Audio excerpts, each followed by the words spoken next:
Hey scrappers, if you're looking to figure out what materials you should sell this week or hold this week, now is the time to do it. Our weekly report is going to give you that information, up-to-date market news, pricing. Let's get right into it and we'll talk about it inside.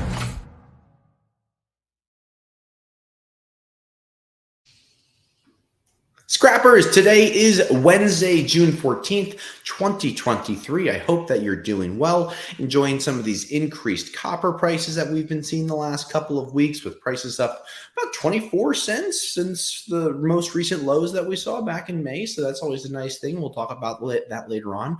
But I really hope that you're enjoying our new website, because we are. We love seeing the amount of prices that people are posting, the feedback on the different layouts. You can see here our national average right now for Bear Bright is $3.01 per pound, and those are prices that are constantly posted by you, the scrapper, in all types of different areas. If you look at some of the other prices, we can see different declines on 30-day averages and also some different increases. It's just nice to be able to see what's going on in the markets from scrappers' points of view, and not just, from maybe a scrapyard's point of view, from my own, or from reading articles. These prices are not trading prices. These aren't dictated by big, Wall Street firms. These are dictated by you, the scrappers. So we have the great website out, a lot of really nice resources on, and we'll talk about some of those things later on. So here we are, middle of June. Today, this afternoon, the Federal Reserve is meeting, and they are expected to have a pause on the interest rate hikes. And why am I kind of leading off with this? Well, yesterday we saw another thing called the Consumer Price Index, and that went down. And what that means is year over year, we started to see the inflation starting to recede a little bit, right? And we saw month over month numbers kind of holding still. And that was one of the reasons we saw copper prices yesterday go up about 9 cents.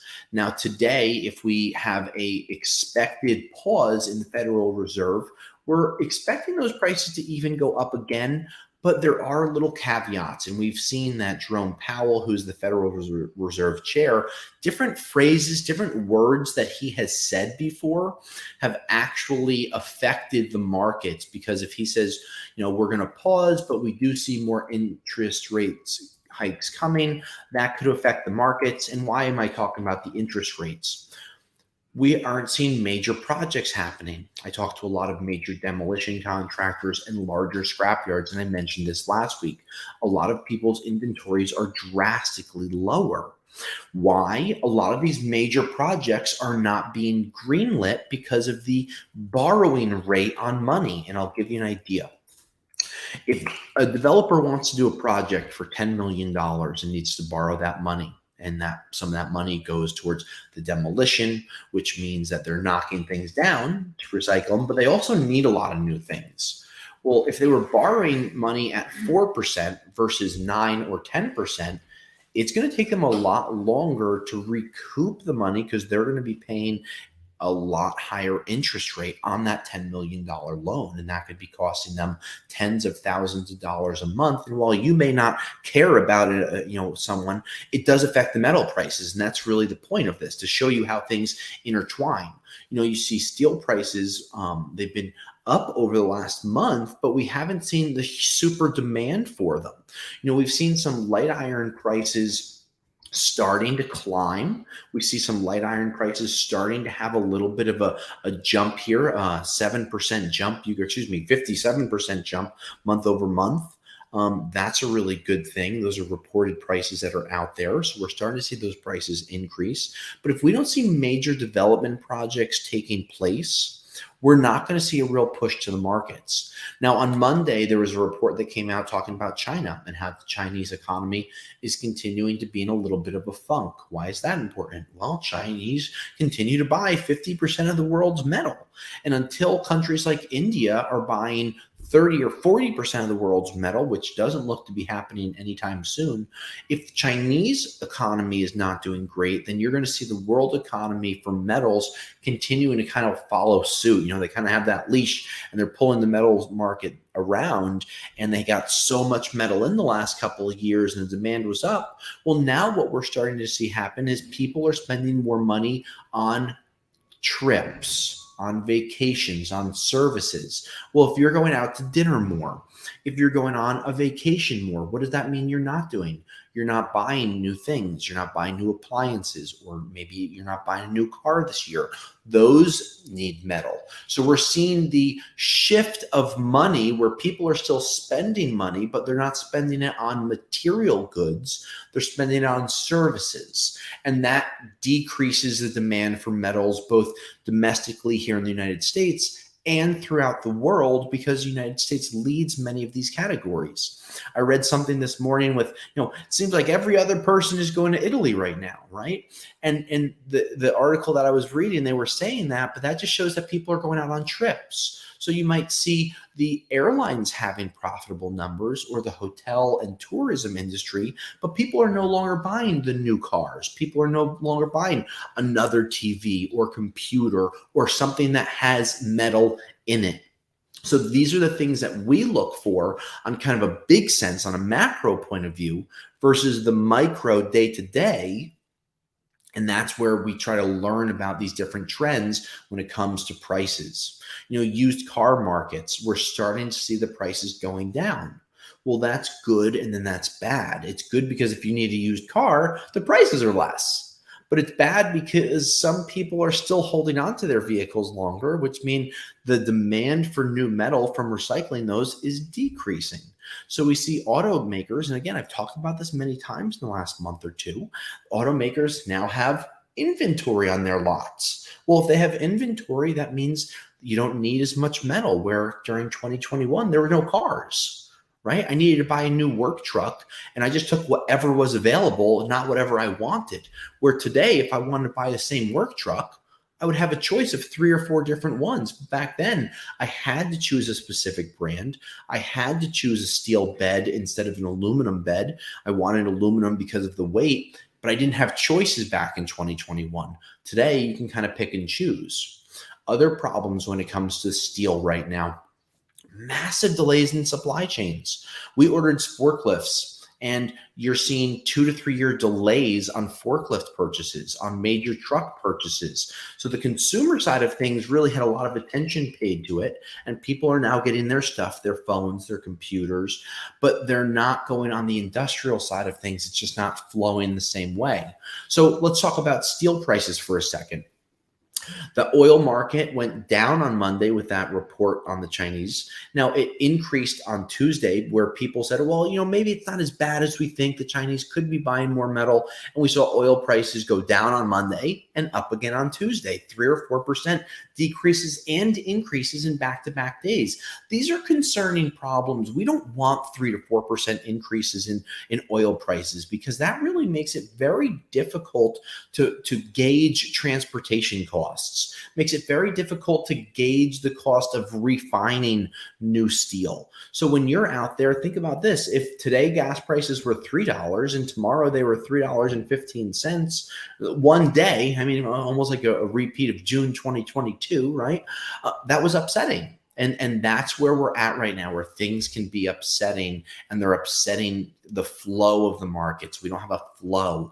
Things seem choppy, up, down, and you want a nice level line, but we have a lot of this right now, which makes it very difficult. So let's look. Gold even week over week. Why is that important? Gold is one of the biggest major economic factors to see what's going on with the gold markets. And with gold prices being even, that just shows that investors are kind of happy where things are right now. You see different demands for gold picking up in different chip makers. So electronic scrap could pick up in the coming months and years as the artificial intelligence development goes, as major chip makers need more silver and gold in their electronics. So you may see a demand for gold. But again, these aren't day-to-day items when it comes to scrapping. Now let's talk about catalytic converters, right? RRCats.com continuing to quote people every day, holding those price quotes for 10 days at a time, including free shipping on OEM cats. But unfortunately, we have started to see the catalytic converter prices decreasing. Week over week, we've seen cat prices down, over the 30-day period. While they're slightly up for some of the reported numbers, national averages that we pay attention to for our cats that we're quoting out, because platinum, palladium, and rhodium have decreased, we've seen about a 13% decrease. So if you are looking to make some more money on your catalytic converters, you may want to hold them right now. And that's hard for me to say, as I want to be able to buy your cats, but I'm here to give you information on how you make more money with your scrap. And with platinum, palladium, and rhodium prices down over the last few weeks, again, we have seen a decreased pricing for the OEM cat industry. And until we start to see more of these automakers struggling to fulfill their demand, which right now they're not, because I just said there's inventory out there, right? It makes it hard. So this is where going to iScrap's website, checking out some of the prices, learning about average catalytic converter prices. We have prices of platinum and palladium and things like that on there. That gives you a little more insight on how the markets are moving. Now, let's stop talking about the markets for a second. Let's talk about a scrap story. Now, this is a scrap story that happened to me about 25 years ago when I was about 12 or 13 years old. I can't believe I can say things like this. You know, getting older is a good and a bad problem, because now you reference things that are decades ago, right? My dad brought home an old coffee can, and I might have it somewhere, but I didn't really want my kids playing with it. Old coffee can, and inside of it, there were coins. And you'd say, Tom, you know, what are you doing with these coins? They were all dented coins that got jammed and stuck in different vending machines. And my dad had been buying some scrap from a vending machine company. They said, hey, we got this bucket of coins, you know, if you can get rid of it for scrap, but it's illegal to scrap US currency. So he just kind of brought it home because it was cool. Imagine a coin that was kind of bent in half, major nicks and dents taken out of it. I had a whole jar of coins. So I couldn't wrap them to bring them to the bank. So we brought them to the bank, we counted everything out, and I tried to kind of cash them in. They said, oh, we can't take these. These coins are too mutilated. And again, a 12-year-old kid that just was given a little jar full of money. I was floating, and then my balloon was quickly popped from underneath me. The bank wouldn't take the coins because they were too mutilated. So I had to learn about going through the US Treasury. And it became too much of a problem back then. This was kind of pre-internet, making things easy. And then, you know, here we are 25 years later, me talking about the story. But I had a whole jar of coins. I believe it was like $60 or $70, and I couldn't cash them in. And I know many of you have stories where you have found vending machines, gumball machines. I remember as a kid on the same coin front, my dad got a bunch of vending machines in.